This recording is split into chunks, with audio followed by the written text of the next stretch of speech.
철골 재질 같은 경우에는 우리가 보통 플랜트 현장에서 많이 사용을 하죠. 그래서 이제 이 철골 모델 같은 경우에 이제 어떻게 작성이 되는지 기본적인 모델 방법하고요. 그 다음에 이제 도면 배치하시는 방법, 도면 배치 방법 이렇게 두 가지. 그리고 이거에 앞서서 더 중요한 게 있는데 이게 뭐가 있냐면 캐드에서 이제 도면 정리하는 걸 한번 해볼게요. 여러분들이 이제 실질적으로 프로젝트를 진행을 하시다 보면 이제 도면이 넘어오는 경우가 꽤 많습니다. 그러면 이제 도면을 이용을 해서 그 도면을 이제 작업이 가능하도록 분리를 하는 작업을 좀 하셔야 되는데, 그때 어떻게 이제 실무에서는 도면을 찢어서 관리를 하는지 그 부분에 대해서도 먼저 수업을 좀 제가 진행을 해드리고, 그리고 나서 철골 작업을 할 때 가장 기본적으로 아셔야 될 부분들. 철골 같은 경우에는 그 조인트 부분이라는 게 따로 있고요. 그 다음에 이제 플레이트라든지, 그 다음에 그 윈드 컬럼, 그리고 또 뭐가 있죠?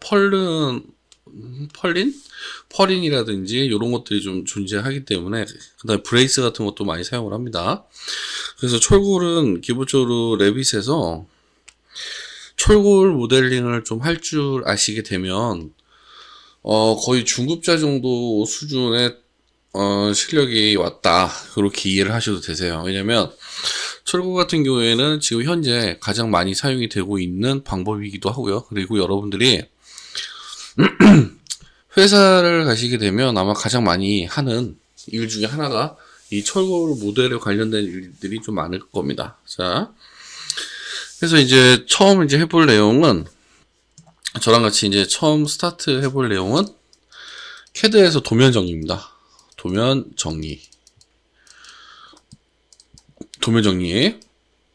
자, 이제 도면을 제가 이제 예제하고 같이 배포를 좀 해드릴 텐데, 그러니까 예제 도면이죠. 그 도면을 배포를 해드릴 텐데, 보시게 되면 작곡 재배단지 조성 사업이라 그래서 좀 오래된 도면이에요. 사실 이게 근래에 있는 도면은 아니고 한 2004년? 14년? 12년? 그때쯤 이제 그 지방에 모 업체에 이제 그 교육을 내려갔다가 교육을 하는 과정에서 이제 이 프로젝트 도면을 받았고요. 요거를 이제 교육을 진행을 했었는데, 이제 추후에 제가 뭐 멕시코라든지 국외라든지 아니면 이제 국내 프로젝트를 진행을 하다 보니까 의외로 이제 철골 모델에 대해서 이렇게 잘 아시는 분들이 좀 드무시더라고요. 뭐 지금도 이렇게 많지는 않지만요. 철골 같은 경우에는 이제 요새 뭐 테클라라든지 뭐 아니면 또 뭐가 있죠? 어드밴스 스틸이라든지 이런 전문 프로그램들이 있는데, 사실 너무 고가기도 하고 접근성이 좀 떨어지죠. 그에 비해서 이제 레빗에서는 2018 버전 같은 경우에도 이제 2018 버전 같은 경우에는 조인트라든지 이런 부분들을 좀 지원을 하고 있어서요. 아마 차후에 레빗 안에서 작업하시는 게 더 편할 수도 있을 것 같아요. 그 전에 이제 어떤 식으로 작업이 되고 그 다음에 어떻게 활용이 되는지 여러분들이 아셔야 되기 때문에, 그 첫 번째 순서가 일단 이렇게 도면 넘어오게 됐을 때 지금 화면에 보시는 이제 캐드 화면일 텐데, 이런 도면이 넘어왔을 때 과연 여러분들이 정리를 어떻게 할 것인가, 이게 가장 중요한 부분이겠죠. 자, 그리고 이제 이 도면 같은 경우에는 그 앞선 예제에서 이제 여러분들이 지형 작성하는 걸 한번 해보셨잖아요, 그죠? 이거는 이 프로젝트를 진행을 할 때는 이제 실제 배치도를 가지고 한번 작성을 해보는 그런 연습을 좀 한번 해보도록 하겠습니다. 자, 도면에 일단 넘어오시게 되면 제가 이제 웬만한 타이틀이라든지 이런 거 좀 지워놨는데, 이 범례라는 게 이제 딱 들어오겠죠? 도면에.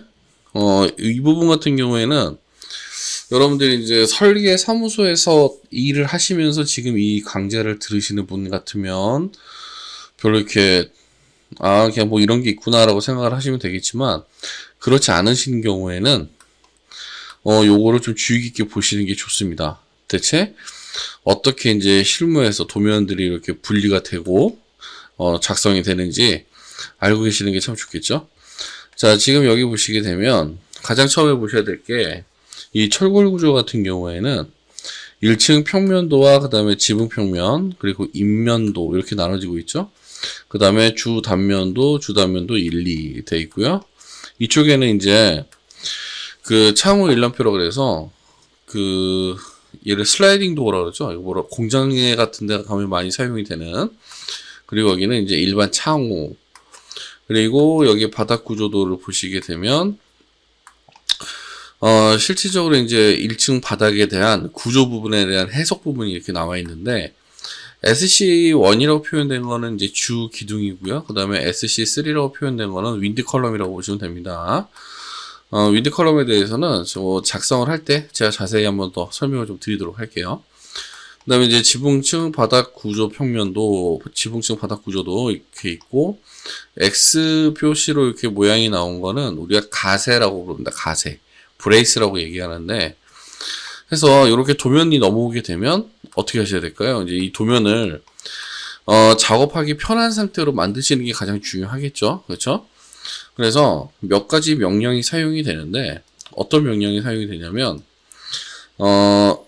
CAD를 어느 정도 할 줄 안다라는 가정하에요. 첫 번째로 사용되는 게 W 블록이라는 명령입니다. W 블록. 제가 철자가 틀렸네요. WBLOCK. W 블록이라는 명령을 통해서 도면을 분리를 하게 되고요. 그 다음에 분리된 도면에서 어떤 작업을 하시냐면, 오버킬이라는 작업을 해줍니다. 오버킬이라는 명령은 뭔지 아시죠? 자꾸 제가 철자를 틀리네. 자, W 블록이라는 거는 사용자가 선택한 도면 요소를 별도의 도면으로 저장하는 거죠. 별도 도면. 그렇죠? 오버킬이라는 건 뭐냐면요. 이렇게 선들이 겹쳐 있을 때 이 겹쳐 있는 부분을 삭제해 주는 명령이라고 보시면 돼요. 겹친 객체 정리. 요게 오버킬. 그 다음에 이제 세 번째로 사용을 하시는 게 바로 퍼지라는 기능이 있습니다. 퍼지라는 기능이 있는데, 이거는 사용하지 않는 그 레이어라든지, 그 다음에 사용하지 않는, 요소 같은 거를 정리를 하는 명령이라고 보시면 되고요. 그리고 요 사이에 이레이즈라는 명령이 사용이 됩니다. 이레이즈 같은 경우에는 이제 숨어있는 객체를 삭제할 때 씁니다. 숨어있는 객체를 삭제를 할 때. 자, 제가 보기 좋게 정리를 다시 한번 해드리면, 첫 번째는 W 블록을 이용해서 도면 분리. 그 다음에 두 번째는, 이레이즈 있죠? 이레이즈를 이용해서 요소 삭제. 그 다음에 세 번째는 오버킬.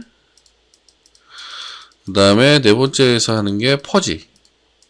라는 작업을 이렇게 순서대로 하시게 되는데, 일단은 이제 저 같은 경우에는 이렇게 도면들이 있어도, 이제 저는 좀 많이 작업을 하다 보니까, 대충 굳이 도면을 깔지 않고 할 수 있는 작업들은 도면을 깔지 않고 그냥 눈으로 보고 작업을 많이 진행을 하거든요. 근데 여러분 같은 경우에는, 그러니까 처음 이제 레빗을 접하시는 분들은, 그렇게 하시면 작업이 안 되세요. 작업이 안 되겠죠, 당연히. 왜 그러냐면, 지금 여기 보시면 아시겠지만, 이 철골 같은 경우에는 구조가 거의 90%라고 보시면 됩니다. 구조 작업이 거의 90%고, 구조 외적인 건축 마감에 관련된 작업은 사실 10%도 안 돼요. 심지어는, 이쪽에 있는 이 슬라이딩 도어라든지, 그 다음에 여기 들어와 있는, 유리 창문 있죠? 요거는 저희가 가지고 있는 패밀리를 드릴 거거든요. 그래서 사실상 요거 두 개 패밀리 집어넣는 거 빼면 거의 작업이 없다시피 한다라고 보셔도 무방합니다. 그럼 이제 여러분들이 작업 없다고 작업을 안 할 수는 없죠. 그렇죠? 그래서 이 철골 모델 같은 경우에는 도면을, 그러니까 어느 프로젝트를 하시든 간에 도면을 찢는 것부터가 시작이라고 보시면 됩니다. 자, 그래서 도면을 정리하는 걸 이제 같이 한번 해볼게요. 자, 여기 보시면, 화면에 보시면 지금 1층 평면도라고 보이시죠? 그러면 여기를 W라고 커맨드에서 명령을 내리고 엔터를 치시게 되면, 라이트 블록이라 그래서요. W 블록이 실행이 되고요. W 블록은 다 아시겠지만, 피크 포인트를 이용을 해서 원점을 이렇게 지정을 합니다. 그리고 셀렉트 오브젝트를 이용을 해서요. 객체를 이렇게 선택을 해주시면 되겠죠. 그리고 엔터 쳐주신 다음에 저장 경로를 물어보는데, 저장 경로 같은 경우에는 여러분들이 지금 현재 작업하고 있는 경로가 가장 좋겠죠. 저는 여기 레슨이라는 폴더에다 저장을 할게요. 지금 제가 작업하고 있는 게 1층 평면도잖아요. 그죠? 그러면 글씨를 다 쓰시는 것보다 fl. 대문자로 쓸게요. 자, fl.01이라고 쓰시면 되겠죠. 아니면 좀 fl01이라고 써주시고, 그 다음에 평면도라고 이렇게 써주시면 됩니다. 평면도 f01 평면도, 그리고 세이브 눌러주시면 도면이 이제 저장이 됐겠죠. 요거 한 장이. 자, 같은 방법을 이용을 해서요. 자, 얘도 저장을 한번 해볼게요. 자, 피크 포인트 이용해서, 그 다음에 셀렉트 선택해 주시고, 그 다음에 여기서는 얘는 루프죠. 1층 평면도에 한번 선택을 해주시고, FL 루프라고 써주시고, 그 다음에 영어로 이제 쓰시는 분들 같은 경우에는 그냥 플랜이라고 이렇게 써주시면 되겠죠. 루프 플랜. 저장하시면 되고요. 철골 모델 같은 경우에는 사실 인면도가 그렇게 크게 중요하진 않는데요. 이제 또 혹시 모르니까 인면도도 정리를 한번 해볼게요. 일단 가장 많이 사용이 될 것 같은 정면도부터 싹 선택을 이렇게 해주시고, 저장하시면 되겠죠. 정면도니까 남측에서 보고 있는 뷰잖아요. 그죠? 뭐 그런 거 다 무시하시고 그냥 정면도로 쓰세요. 정면도라고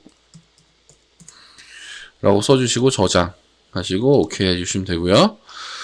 정면도하고 배면도 같은 경우에는, 이 배면도 같은 경우에는 사실 문도 없고 별로 볼 게 없죠.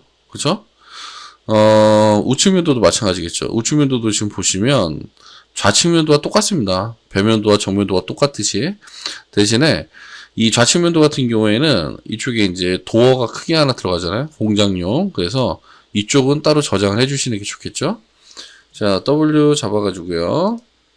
싹 선택을 해서, 자, 피크 포인트 찍고, 그 다음에 셀렉트 해주시고, 도면 이름은 좌측면도. 좌측면도라고 써주시면 되겠죠. 그리고 저장해 주시면 되고요. 이제 가장 중요한 게 바로 요 두 부분인데, 철골 모델 같은 경우에는 사실 도면을 이렇게 보시면 아시겠지만 평면도하고 그 다음에 가장 중요한 게 바로 요 단면도입니다. 왜냐면 철골 모델들 같은 경우에는 여기 가로로 지나가던 빔이나 거더라고 부르는, 우리가 그러니까 빔이나 거더라고 부르는 보호들이 좀 많이 있어요. 그래서 요 부분 같은 경우에는 매우 중요합니다. 그래서 단면도 같은 경우에는 필히 얘를 잘라서 보관을 하시고, 그 다음에 작업하실 때도 필수적으로 계속 꺼내서 보셔야 돼요. 그래서 매우 중요하다, 단면도는. 자, 얘는 단면도니까 그냥 섹션이라고 쓸게요. SCTION 섹션하고 1번 제가 저장하겠습니다. 그 다음에 밑에 있는 부분은 사실 이렇게 길이 방향으로 있는 건 별로 중요하지 않은데, 굳이 여기에서 중요성을 찾자 그러면 바로 이 부분이겠죠. 이 부분. 요렇게 들어가 있는 이 모델링 부분을 작성을 여러분들이 하셔야 되기 때문에 얘도 잡아주시면 좋겠죠. 자, W 블록을 이용을 해서 피크 포인트, 그 다음에 셀렉트 오브젝트로 이렇게 선택해 주시면 되겠죠. 요건 빼도 되겠네요. 자, 여기 같은 경우에는 이름을 여기 앞에 있는 도면에서 섹션 1번을 넣었으니까요. 여기는 섹션 2번을 넣어주시면 되겠습니다. 2번 저장해 주시고, 자, 그 다음에 여기 문짝하고요. 창호 일람표에서 보이는 행거도어. 맞네요. 제 이름은 아까 계속 헷갈리고 있었는데, 이걸 행거도어라고 부릅니다. 행거도어하고, 그 다음에 이쪽에 있는 철물, 이 유리창 같은 경우에는 제가 그 배포를 해드리는 파일이 보시면 있어요. 패밀리가. 그러니까 요거 두 개는 그냥 다 건너뜁니다. 이쪽에 보시면 1층 바닥 구조도라고 돼 있죠. 자, 얘도 도면을 블록을 잡아주시면 좋겠죠.